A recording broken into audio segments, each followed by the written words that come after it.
जय हिंद प्रिय छात्रों, स्वागत है आपका वर्क विद स्टडी में आपके मुबारक के साथ। आइए प्रिय छात्रों, हम लगातार कक्षा 10वीं एनसीईआरटी मैथ्स को लेकर अध्याय 1 की बात कर रहे थे। अध्याय 1 में हम वास्तविक संख्याओं को लेकर संख्या पद्धति के अंतर्गत आने वाली समस्त संख्याओं का अध्ययन कर रहे हैं। तो आइए इसी क्रम में आज हम बात करने वाले हैं सम संख्याएं एवं विषम संख्याओं को लेकर। तो सबसे पहले हम बात कर लेते हैं सम संख्या की। सम संख्या क्या होती है? तो ऐसी संख्या जो दो से क्या हो जाए, पूर्णतः विभाजित हो जाए। दो से क्या हो, पूर्णतः विभाजित हो जाए, या हम कह सकते हैं शेषफल हमारा क्या प्राप्त हो जाए, शून्य प्राप्त हो जाए। तो ऐसी संख्या कौन कौन सी हो सकती है जो दो से पूर्णतः विभाजित हो और शेषफल हमारा क्या प्राप्त हो जाए, शून्य प्राप्त हो जाए। तो आइए हम चर्चा कर लेते हैं।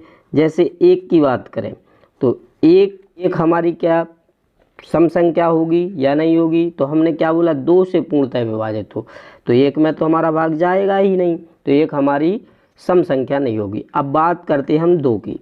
क्या दो में दो से भाग चला जाएगा? तो बिल्कुल हमारा दो से दो में भाग जाएगा, दो एकम दो, और यहाँ पर हमें शेषफल शून्य प्राप्त हो जाएगा। तो दो भी हमारी सम संख्या हो जाएगी। अब बात कर लेते हैं तीन की। तीन में हमारा दो से भाग जाएगा, तो दो एकम दो, बिल्कुल नहीं जाएगा, यहाँ पर शेषफल हमें एक प्राप्त हो जाएगा। तो तीन भी हमारी सम संख्या नहीं होगी। अब बात करते हैं हम चार की।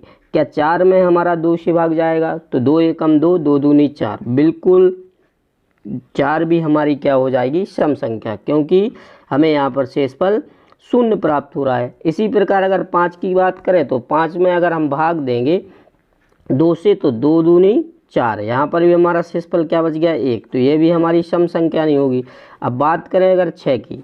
छः में अगर दो से भाग दे तो दो तीन छः, शेषफल हमारा क्या मिल गया, शून्य मिल गया, तो छः भी हमारी क्या होगी, सम संख्या होगी। इसी प्रकार हम देखें आगे तो आठ हो जाएगा, 10 हो जाएगा। तो ऐसी संख्याएं जिनमें दो से पूर्णतः भाग चला जाए या दो से भाग देने पर हमारा शेषफल शून्य प्राप्त हो जाए, तो ऐसी सभी संख्याएं हमारी सम संख्याएं कहलाती हैं। आइए अब इसे हम व्यवस्थित तरीके से लिखते हैं और इसे आपको भी इसी तरीके से नोट कर लेना है। तो सम संख्याएं को हम इंग्लिश में इवन नंबर्स के नाम से जानते हैं, और इसकी डेफिनेशन की बात करें तो जो हमने उदाहरण के द्वारा समझा है उसी को हम यहाँ पर लिख रहे हैं। तो वे संख्याएं जो दो से पूर्णतः विभाजित हो जाती हैं सम संख्याएं कहलाती हैं। इनके समुच्चय को ई से व्यक्त किया जाता है। अब जैसे हम बात कर लें, 2, 4, 6, 8, 10 ETC, मतलब इत्यादि, और भी संख्या हो सकती हैं 12, 14, 16, यहाँ से हम आगे बढ़ते जाएंगे। अब यहाँ से देखिए दो से लेकर ये हमारा जो आगे संख्या मिल रही, ये हमारा क्या हो गया, समुच्चय हो गया, और इसके समुच्चय को हम कैसे दर्शा देंगे, ई द्वारा दर्शा देंगे। अब परीक्षा में कभी कभी क्वेश्चन पूछ लिया जाता है कि बताइए सबसे छोटी सम संख्या होती है। तो हमारी सम संख्या कहाँ से प्रारंभ हो रही, दो से प्रारंभ हो रही, तो सबसे छोटी सम संख्या भी हमारी दो हो जाएगी। आशा करता हूँ कि आप सम संख्या को समझ चुके होंगे। अब इसी क्रम को आगे बढ़ाते हुए हम बात करेंगे विषम संख्या की, विषम संख्याएं की। तो विषम संख्याओं को हम इंग्लिश में ऑड नंबर के नाम से जानते हैं। तो इनके इंग्लिश नाम भी आपको याद रखना है, क्योंकि इस इंग्लिश नाम को याद रखने से भी आपको फ़ायदा ही होने वाला है। अब देखिए विषम संख्याएं क्या होंगी, तो हम यहाँ पर सीधा सीधा देख सकते हैं कि सम का उल्टा क्या होगा, सम का उल्टा ही तो हमारा विषम होगा। तो सम संख्या क्या कहलाती थी, सम संख्या वो संख्या कहलाती थी जो दो से क्या होती थी, पूर्णतः विभाजित, पूर्णतः क्या होती थी, विभाजित होती थी। तो पूर्णतः विभाजित होती थी। तो अब सम का उल्टा विषम होता है। तो अब विषम में क्या लिख देंगे, जो दो से पूर्णतः क्या ना हो, विभाजित ना हो, जो दो से पूर्णतः विभाजित ना हो। तो 2 से पूर्णतः विभाजित ना होने वाली संख्याएं कौन कौन सी हो सकती हैं? तो अगर हम जैसे बात करें 1 में हमारा 2 का भाग नहीं जाएगा। अगर हम बात करें 3 की तो 2 एकम 2, यहाँ पर हमारा शेष 1 बच जाएगा। इसके बाद अगर हम बात करें 5 की, 7 की, 9 की, इस तरीके से बहुत सारी संख्याएं हैं जो 2 से विभाजित नहीं होगी। अब जैसे यहाँ पर देखें हम 4, तो 4 में हमारा 2 का भाग चला जाएगा, 2 दूनी 4, तो 4 तो हमारी सम संख्या हो जाएगी। लेकिन अगर हम बात कर ले 1 की तो 1 में हमारा 2 से भाग नहीं जाएगा, 3 में हमारा 2 से भाग नहीं जाएगा, 5 में हमारा 2 से भाग नहीं जाएगा। 5 में अगर हम 2 से भाग दें तो 2 दूनी 4, यहाँ पर 1 बच जाएगा। यहाँ पर देखें 2 3 6, फिर 1 बच जाएगा, 2 चौको 8, फिर 1 बच जाएगा। तो यहाँ पर पूर्णतः भाग नहीं जा रहा है। अर्थात अगर हम देखें तो जो शेषफल है, अर्थात शेषफल जो है हमारा शून्य प्राप्त नहीं हो रहा है। तो ऐसी सभी संख्याएं हमारी क्या कहलाएंगी? विषम संख्याएं कहलाएंगी। अब सबसे छोटी विषम संख्या देखें तो यहाँ पर हमें क्या दिख रही है? 1 दिख रही है। तो सबसे छोटी संख्या क्या हो जाएगी? 1 हो जाएगी। तो आइए हम इसको व्यवस्थित तरीके से लिख लेते हैं और उसी तरीके से आपको भी अपने नोट्स बनाते जाना है। विषम संख्याएं, तो विषम संख्याओं को हम इंग्लिश में ऑड नंबर्स कहते हैं। अब डेफिनेशन में हम वही लिखेंगे जो हमने उदाहरण में जाना है। वे संख्याएं जो 2 से पूर्णतः विभाजित नहीं होती हैं विषम संख्याएं कहलाती हैं और इनके समुच्चय को ओ से व्यक्त किया जाता है। तो यहाँ पर हम देखें सबसे छोटी विषम संख्या हमारी 1 होगी, फिर 3, फिर 5, फिर 7, फिर 9, फिर 11, 13, ये ऐसे हम इस तरीके से आगे बढ़ते जाएंगे।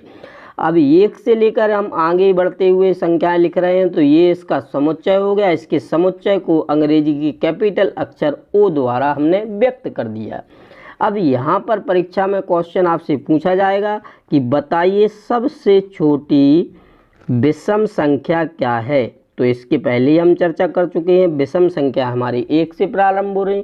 तो सबसे छोटी विषम संख्या, सबसे छोटी विषम संख्या बराबर क्या हो जाएगा? 1 हो जाएगा। तो आइए एक बार और हम फास्टली रिवीजन कर लेते हैं कि हमने अभी तक क्या क्या जाना। तो हमने बात की थी सम संख्याओं की। तो सम संख्या क्या कहलाती हैं? वे संख्याएं जो 2 से पूर्णतः विभाजित हो जाती हैं। याद रखना, हो जाती हैं, सम संख्याएं कहलाती हैं। इनके समुच्चय को हम अंग्रेजी के कैपिटल अक्षर ई से व्यक्त किया जाता है। जैसे अगर हम बात कर लें 2 से विभाजित कौन होगी, तो सबसे पहले 2 होगा हमारा, फिर 4 होगा, फिर 6 होगा, फिर 8 होगा, फिर 10, इस तरीके से आगे बढ़ते जाएंगे। अब यहाँ देखिए सम संख्या हमारी 2 से प्रारंभ हो रही है तो सबसे छोटी सम संख्या हमारी क्या हो जाएगी? 2 हो जाएगी। और यह हमारा समुच्चय हो गया और इसके समुच्चय को हम ई द्वारा व्यक्त करेंगे। ई द्वारा क्यों कर रहे हैं? क्योंकि सम संख्याओं को हम इंग्लिश में इवन नंबर्स कहते हैं। इवन का पहला अक्षर हमारा ई होगा। अब बात कर लेते हैं हम इसी विषम संख्याओं की। तो विषम संख्याओं को हम ऑड नंबर्स कहते हैं।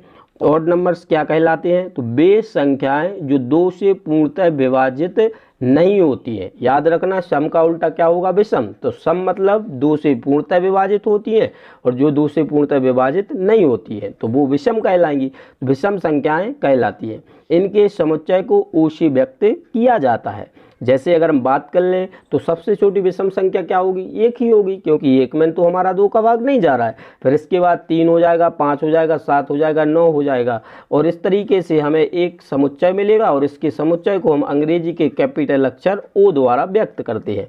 अब बात कर लेते हैं सबसे छोटी विषम संख्या की। तो सभी को दिख रही कि सबसे छोटी विषम संख्या हमारी 1 होगी। ये छात्रों, आज के लेक्चर को हम यहीं समाप्त करते हैं। आशा करता हूँ कि आपको वीडियो अच्छा लगा होगा और वीडियो अगर अच्छा लगे तो लाइक करें, शेयर करें और साथ में चैनल को सब्सक्राइब कर लें और बेल आइकन को प्रेस कर लें ताकि हमारे द्वारा बनाए गए वीडियो आपको समय अनुसार प्राप्त होते रहें।